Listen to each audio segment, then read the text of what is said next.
Hello everyone, welcome back to my channel. तो मैं आप लोगों के लिए I will fallen for you का पार्ट 5 लेके आ चुकी हूँ। अगर आपने इस ड्रामे का पिछले पार्ट्स नहीं देखे हैं तो उसका लिंक आपको नीचे डिस्क्रिप्शन बॉक्स या फिर मेरे चैनल के प्लेलिस्ट सेक्शन में भी मिल जाएगा। वीडियो अच्छी लग रही हो आपको मेरी तो वीडियो को लाइक और चैनल को सब्सक्राइब करना मत भूलना और साथ ही साथ वीडियो को शेयर भी करना मत भूलना।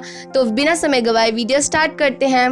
पार्ट 5 की शुरुआत में सांची बैफे के घर में जाके बैफे से पूछती है कि क्या मैं तुम्हारे घर में रह सकती हूँ, क्योंकि भले ही सांची जाओको से दूर रहना चाहती हो लेकिन सांची को भी अपना जॉब भी करना है। इसी वजह से सांची बैफे के घर में जाती है उससे मदद मांगने के लिए और बैफे तो सांची को लाइक करता है। इसी वजह से बैफे कहता है कि ठीक है तुम रह सकती हो मेरे घर पे। दूसरी तरफ जाओको होश में आ जाता है और जाओको देखता है कि उसके आसपास सब लोग खड़े हैं सिवाय सांची के, जिसपे सभी लोग बताते हैं कि सांची तो आजकल हमें दिख ही नहीं रही है। और यहाँ पे शुवई कहती है कि हाँ मुझे भी नहीं दिख रही है सांची, बल्कि इतने टाइम से तो मैं ही तुम्हारा इलाज कर रही हूँ। जिसे सुन के जाओको थोड़ा उदास हो जाता है और कहता है कि मेरे को थोड़ी देर रेस्ट करना है, तुम सब यहाँ से चले जाओ।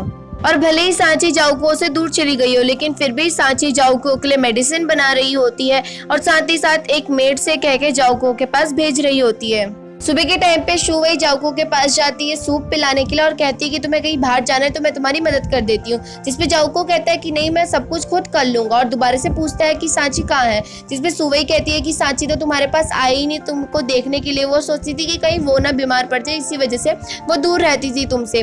और यहाँ पे शुवई जानबूझ के बड़ा पर चढ़ा के कहती है और जानबूझ के जलाने के लिए भी कहती है जाओको को कि जब से तुम बेहोश पड़े हो तब से सांची बैफे के साथ ही रहती थी, बैफे से बात करती थी और अब बैफे के ही रूम में वो शिफ्ट हो चुकी है। वहीं पे दूसरी तरफ राव युओ को चेक कर रही थी, मतलब हर खिड़की दरवाजे को देख रही थी और हर कमरे के कोने कोने को झांक रही थी। अभी नहीं बताया गया कि वो क्यों कर रही थी ऐसा। तभी राव युओ आराम से बैठती है और पेंटिंग करना शुरू कर देती है। और राव युओ जब पेंटिंग अपनी खत्म करती है तो उसमें उसने पेंटिंग और किसी की नहीं बैफे की बना रखी होती है। तभी वहाँ पे सांची आ जाती है और राव युओ की पेंटिंग देख लेती है। जिसपे राव युओ कहती है कि मैंने तो सारे रास्ते बंद कर रखे थे, तुम कहाँ से आई। जिसपे सांची कहती है कि मैं तो गेट के रास्ते से आई हूँ। जिसपे राव युओ कहती है कि मतलब मैंने सारे कोने चेक करे बंद करने के लिए और मैंने मेन गेट ही खुला छोड़ दिया। इसका मतलब राव युओ वही काम कर रही थी कि ताकि कोई उसके कमरे में आ ना जाए। और यहाँ पे राव युओ से पूछती है सांची कि तुम बैफे की ही क्यों पेंटिंग बना रही हो। जिसपे राव युओ कहती है कि बस मैंने उसको देखा था ना तो मैंने सोचा एक बार पेंटिंग बना लेती हूँ उसकी, वैसे भी मेरे को तो उससे कोई फर्क नहीं पड़ता। यहाँ पे सांची पूछती भी है राव युओ से कि क्या तुमने उसके वेस्ट पे कोई निशान देखा था या कोई साइन। जिसपे राव युओ कहती है कि मैंने तो कुछ नहीं देखा था। और यहाँ पे सांची सोच में पड़ जाती है कि पता नहीं फिर कहीं वो मेरा ब्रदर है कि नहीं है। अब सांची को भी पूरा यकीन नहीं होता है कि बैफे उसका ब्रदर है कि नहीं है। सांची यहाँ पे समझ गई थी कि राव युओ बैफे को लाइक करती है, जिस वजह से सांची बैफे को लेटर लिखती है मिलने बुलाने के लिए, जिसे पढ़ के बैफे तो काफी ज्यादा खुश हो जाता है और वो चले जाता है सांची से मिलने के लिए। अगले दिन बैफे सांची का वेट कर रहा होता है लेकिन वहाँ पे सांची नहीं आती। वहाँ पे राव युओ आ जाती है और राव युओ बताती है कि सांची हमारा ऊपर साइड में वेट कर रही है। जिस वजह से बैफे और राव युओ साथ में चले जाते हैं ऊपर साइड, लेकिन वहाँ पे भी सांची नहीं होती है। जिस वजह से बैफे सोचता है कि शायद से राव युओ का प्लान होगा। और यहाँ पे बैफे कहते हैं कि चलो देखते हैं कि हम दोनों में से किस में सबसे ज्यादा पावर है लड़ाई करने की। तो यहाँ पे बैफे जैसे ही वार करने जा रहा होता है तो राव युओ की नजर सनसेट पे पड़ती है, जिसे देख के राव युओ काफी हैरान हो जाती है और काफी ज्यादा खुश भी, क्योंकि राव युओ हमेशा से महल में ही बंद रही है जिस वजह से वो कभी भी बाहर का ऐसे सनसेट देख नहीं पाई है। जिसे देख के बैफे पूछने लग जाते कि क्या तुमने कभी देखा नहीं सनसेट। जिसपे राव युओ कहती है कि मैंने पहली बार देखा है ऐसा सनसेट और काफी ज्यादा सनसेट की तारीफ करने लग जाती है। रात के टाइम पे राव युओ काफी खुश होती है और वो सब कुछ सांची को बताती है। और यहाँ पे गलती से सांची ये भी बोल देती है कि मुझे पता है कि तुम एक लड़की हो। जिसके बाद राव युओ बता देती है कि हाँ मैं बैफे को लाइक करती हूँ, सब कुछ बता देती है और कहती है कि मुझे तुम्हारे लिए बहुत ज्यादा अफसोस है कि तुम जाओको के पास नहीं जा पा रही हो। सांची रात के टाइम पे बैफे के पास जाती है और माफी मांगती है कि मैं आज तुमसे नहीं मिल पाई और कहती है कि कल मैं तुमसे पक्का मिलने आऊंगी। पर अगले दिन भी बैफे सांची का वेट कर रहा होता है लेकिन वहाँ पे राव युओ पहुंच जाती है और कहती है कि सांची किसी इन्वेस्टिगेशन के लिए गई है, इसी वजह से वो नहीं आ पाई है। जिसे सुन के बैफे कहता है कि ठीक है मैं घर जा रहा हूँ। जिसपे राव युओ कहती है कि सांची ने कहा था कि मुझे सीनरी चाहिए यहाँ की, और ठीक है तुम्हें अगर मेरे साथ सीनरी नहीं बनानी है तो कोई बात नहीं, मैं खुद सीनरी बना लूंगी और सांची को इम्प्रेस कर लूंगी। सांची को इम्प्रेस करने की बात सुन के राव युओ के साथ बैफे भी रुक जाते हैं और दोनों के दोनों साथ में पेंटिंग करने लग जाते हैं। यहाँ पे बैफे देखता है कि राव युओ काफी अच्छी पेंटिंग बना रखी है, लेकिन यहाँ पे बैफे आग लगा देता है कि तुम कितनी भी अच्छी पेंटिंग बना लो लेकिन तुम जाओ को से ज्यादा अच्छी पेंटिंग नहीं बना पाओगी, जिस वजह से राव युओ को गुस्सा आ जाता है और वो बैफे की पेंटिंग खराब कर देती है और साथ ही साथ बैफे के ऊपर पेंट भी छिड़क देती है। दूसरी तरफ बैफे के फादर किसी से बात कर रहे होते हैं, अपनी बेटी की तारीफ कर रहे होते हैं कि मेरा बेटा बहुत ज्यादा सुंदर है, ये सब है कि अचानक से बैफे और राव युओ आते हैं जिनके चेहरे में पेंट लगा होता है और यहाँ पे बैफे के फादर कहने लग जाते हैं पता नहीं ये कौन गरीब है, जिसपे बैफे तुरंत कहता है कि हेलो डैड, जिसे सुन के बैफे के फादर को बहुत ज्यादा ऑकवर्ड फील होता है उस आदमी के सामने और वो जानबूझ के अपने बेटे को छुपाने लग जाते हैं। उस दिन राव युओ और बैफे काफी अच्छा टाइम स्पेंड करते हैं एक साथ और यहाँ पे रात को राव युओ सांची से कहती है कि अब मेरा जाने का टाइम आ गया, क्योंकि सांची को पता चल चुका होता है कि राव युओ राजा की बेटी है और राव युओ कहती है कि तुम चिंता मत करो, मैं अपने डैड को कुछ भी नहीं बताऊंगी तुम्हारे बारे में और यहाँ पे भी कोई प्रॉब्लम नहीं आ रही है, तो मेरा इन्वेस्टिगेशन अब खत्म हो चुका है। अगले दिन बैफे राव युओ को ढूंढ रहा होता है, इसका मतलब थोड़ा बहुत राव युओ को बैफे भी लाइक करने लग गया है, लेकिन सांची बताती है कि इन्वेस्टिगेशन तो उसकी कंप्लीट हो गई थी और कोई प्रॉब्लम भी नहीं आ रही थी, इसी वजह से राव युओ वापस जा चुकी है। ये बात सुन के बैफे सोचता है कि अगर कोई प्रॉब्लम आ जाएगी तो राव युओ वापस आ जाएगी, जिस वजह से बैफे अपने सिपाहियों को ऑर्डर देता है कि वो जल्दी से आग लगा दे हर जगह। आग लगाने के बाद बैफे गिनने लग जाता है काउंटिंग की, अब राव युओ आ जाएगी, राव युओ आ जाएगी और यहाँ पे बैफे थोड़ा सपना देखता है राव युओ और अपना डांस करते हुए का, पर असलियत में तो राव युओ आई नहीं होती है, ये सब कुछ बैफे का ख्वाब होता है और यहाँ पे बैफे को भी लगने लग जाता है कि वो राव युओ को लाइक करने लग गया, लेकिन अभी भी बैफे को नहीं पता है कि राव युओ एक लड़की है और बैफे थोड़ा हैरान होता है कि वो किसी लड़के को कैसे लाइक कर सकता है। राव युओ की तरह बैफे भी अब अपने कमरे की सारी जगह चेक करता है और सारी खिड़कियां विड़कियां बंद कर देता है और ट्रांसजेंडर वाली बुक लेके पढ़ने लग जाता है, क्योंकि बैफे को अपने ऊपर शक हो रहा होता है कि तभी वहां पे जाओको आ जाता है और जाओको भी सांची की तरह गेट से ही आया हुआ होता है, यानी कि बैफे भी गेट बंद करना भूल चुका था। जाओको बैफे से मिलने के बाद सांची के पास जाता है मिलने के लिए और गेट खोलने के लिए भी बोलता है, लेकिन सांची बिल्कुल भी गेट नहीं खोलती, बल्कि सांची का मन था गेट खोलने का, लेकिन यहाँ पे वो जाओको से साफ साफ कह देती है कि मैं तुम्हें लाइक नहीं करती हूँ, तुम यहाँ से चले जाओ। अगले दिन राव युओ आ जाती है और यहाँ पे बैफे राव युओ का वेट कर रहा होता है, लेकिन वो ऐसा शो करता है कि उसको तो कोई फर्क ही नहीं पड़ रहा था राव युओ के आने या जाने से। रात के टाइम पे जाओको काफी ज्यादा हार्ड ट्रेनिंग कर रहा होता है काफी सैड होने की वजह से, तो तभी वहाँ पे शाओ यू आती है और जाओको के साथ बात करने की कोशिश करती है, लेकिन यहाँ पे जाओको साफ साफ मना कर देते हैं शाओ यू को और कहता है कि मुझे माफ कर दो, अगर तुम पहले आई हुई होती तो मैं तुम्हें जरूर एक्सेप्ट करता, लेकिन अब मैं तुम्हें एक्सेप्ट नहीं कर सकता हूँ, मुझे सांची में कुछ बात ऐसी लगी है कि वो मुझे काफी ज्यादा अच्छी लगने लग गई है। यहाँ पे जाओको कहता है कि तुम्हारे वहाँ पे ये रूल है ना कि जब कोई तुम्हें परेशान करता है तो तुम्हें उन्हें स्टैप करना चाहिए, तो ठीक है तुम मुझे स्टैप कर सकती हो, जिसपे शुवई कहती है कि कोई बात नहीं मैं यहाँ से चली जाऊंगी, लेकिन मैं तुम्हें स्टैप नहीं कर सकती हूँ। अगले दिन जिंगशिन सांची को बुलाती है ये कहने के लिए कि अब तुम्हें जाओको को सारी सच्चाई बता देनी है, वरना मैं खुद ही आ जाऊंगी राजमहल में ये बताने के लिए कि मैं असली जिंगशिन हूँ। जिसे सुन के सांची काफी ज्यादा उदास हो जाती है, क्योंकि उसे लग रहा होता है कि अगर वो सच्चाई बता देगी तो वो जाओको से सेपरेट हो जाएगी। राव युओ भी बैफे से मिलना चाहती थी कुछ कहने के लिए, लेकिन बैफे गेट नहीं खोलता और कहता है कि तुम बाहर से ही जो कहना है कह दो, जिसपे राव युओ कहती है कि कल तुम मुझे समुद्र के पास मिलना। जाओको आराम से बैठा ही होता है कि तभी वहाँ पे लीजिया आता है और बताता है कि सांची वापस आ गई है महल पे, जिस वजह से जाओको खुशी के मारे सांची के पास जाता है, लेकिन यहाँ पे सांची खुश नहीं होती और कहती है कि मैं सिर्फ तुमसे ये कहने आई हूँ कि मैं हमेशा हमेशा के लिए यहाँ से जा रही हूँ, जिस पर जाओको कहता है कि प्लीज मुझे छोड़ के मत जाओ, मैं तुम्हें कभी भी परेशान नहीं करूंगा, और कहता है मुझे वादा करो कि तुम मुझे छोड़ के नहीं जाओगी, जिसपे सांची कहती है कि ठीक है मैं तुम्हें कभी छोड़ के नहीं जाऊंगी, और कहती है कि मेरे को थोड़ा सा आराम करना है तो प्लीज थोड़ी देर के लिए बाहर चले जाओ। जाओको पूरी रात वेट करता है सांची का कि सांची अब उठेगी तो अब वो बाहर निकलेगी, मैं बातें करूंगा सांची से, लेकिन ऐसी रात बीत जाती है और जाओको वहीं पे ही बाहर सो जाता है। जब जाओको सुबह उठता है तो वो देखता है कि अभी तक सांची बाहर नहीं निकली हुई है, जिस वजह से जाओको गेट के अंदर जाता है और सांची को लेटा हुआ देखता है तो कहता है कि फटाफट से उठ जाओ, मुझे पता है तुम सिर्फ नाटक कर रही हो। जाओको सांची के बगल में एक लेटर देखता है जिसे पढ़ने पर उसमें लिखा हुआ होता है सांची ने कि मैं जिंगशिन नहीं हूँ, मेरा रियल नाम सांची है और मैं कहीं और से आई हूँ। जिस दिन शादी होनी थी उस दिन जिंगशिन ने अपनी जगह मुझे दे दी थी और थैंक यू मेरा इतना ख्याल रखने के लिए, लेकिन अब मैं हमेशा हमेशा के लिए यहाँ से जा रही हूँ जहर खा के। जिसे पढ़ने के बाद जाओको काफी ज्यादा रोने लग जाता है और कहता है कि मुझे पता है कि तुम सांची हो, मुझे पता ही था पहले से ही, मुझे कोई फर्क नहीं पड़ता कि तुम जिंगशिन नहीं हो, मैं तुम्हें सिर्फ लाइक करता हूँ और हमेशा तुम्हें ही करता रहूंगा। जाओको रो ही रहा होता है कि तभी सांची के मुंह से एक कैप्सूल बाहर निकल के आती है। तो एक्चुअली में सांची ने जो कैप्सूल खाई हुई होती है उससे सांची से बेहोश हुई होती है, मतलब सांची सिर्फ नाटक कर रही होती है मरने का, ताकि जिंगशिन उसकी जगह पे आए और उसकी जगह ले ले। लेकिन सांची कहती है कि तुम्हें कब पता चला कि मैं ही असली सांची हूँ, मेरा नाम जिंगशिन नहीं है। जिसपे जाओको कहता है कि उस दिन जब लड़ाई हुई थी ना, तो मैंने सब कुछ तुम्हारी बातें सुन ली थी। दोनों के दोनों काफी खुश होते हैं क्योंकि अब सांची तो जाओको को छोड़ के जाएगी नहीं, और साथ ही साथ जाओको को भी सांची की पूरी रियलिटी पता है।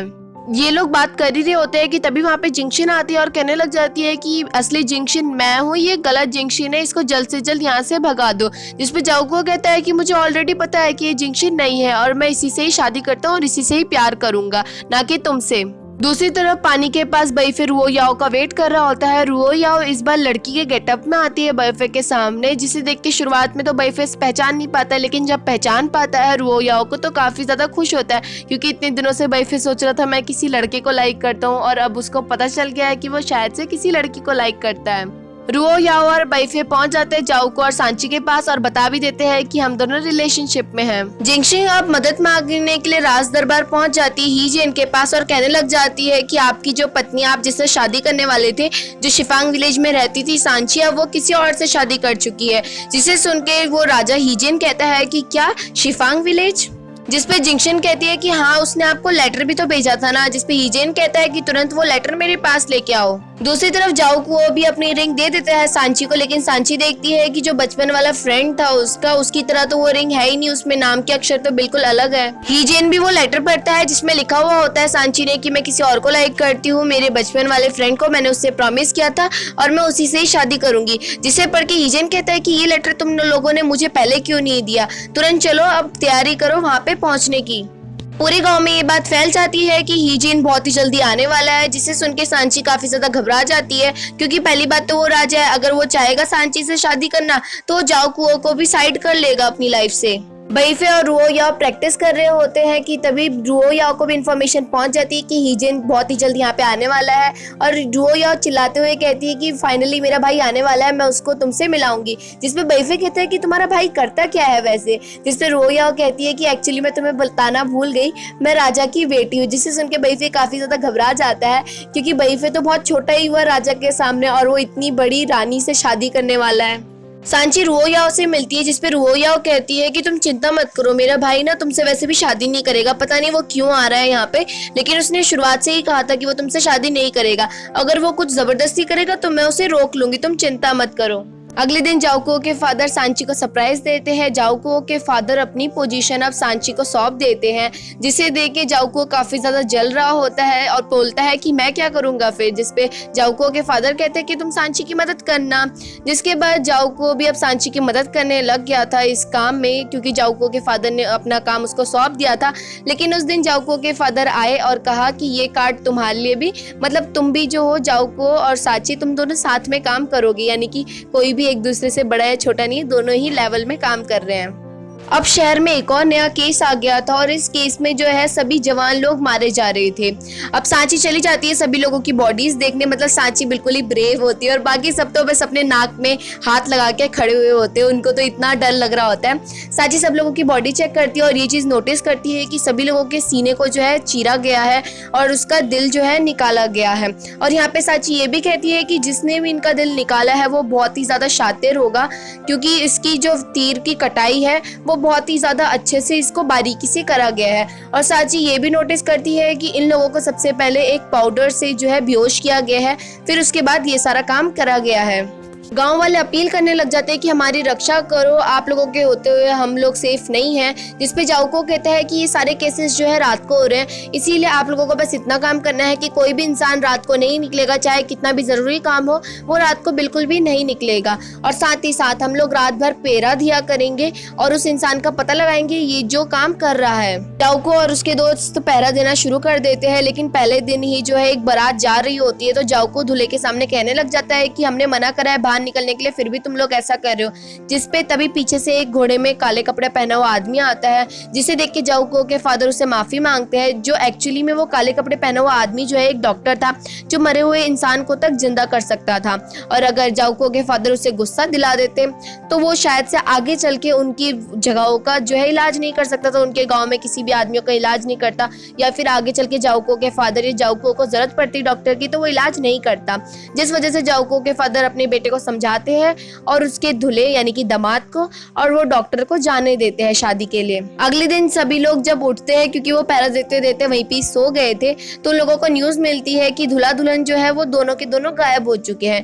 जिसे सुन के जाओको ये सब पहुंच जाते हैं उधर डॉक्टर के घर के पास, जहाँ पे शुवई ऑलरेडी मौजूद होते। शुवई मना करती है और कहती है कि डॉक्टर ने मना करा है कि वो किसी को भी अंदर ना आने दे, लेकिन जाओको अंदर जाने की कोशिश करता है। तो वो डॉक्टर जैसे ही जाओको को रोकता है तो जाओको की पल्सेस चेक करके कहता है कि तुम्हारा हार्ट जो है वो बहुत ही ज्यादा अच्छा है, मतलब तुम्हारा दिल बहुत ही अच्छा है, और कहता है कि तुम अंदर जाके चेक कर सकते हो।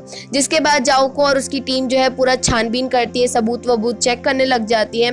और यहाँ पे सभी लोग ये कह रहे होते हैं जो दूल्हा है ना, उसी ने ही दुल्हन को गायब कर रखा है। जाओको को शुवई अलग से कोने में बुलाती है और कहती है कि मुझे कुछ और भी इन्फॉर्मेशन तुम्हें देनी है, लेकिन मैं तुम्हें यहाँ पे नहीं दे पाऊंगी, तो इसलिए तुम मुझे आज रात को ना मिलने आना, लेकिन अकेले आना। अगर तुम अकेले नहीं आए तो वो मैं इन्फॉर्मेशन तुम्हें नहीं बताऊंगी।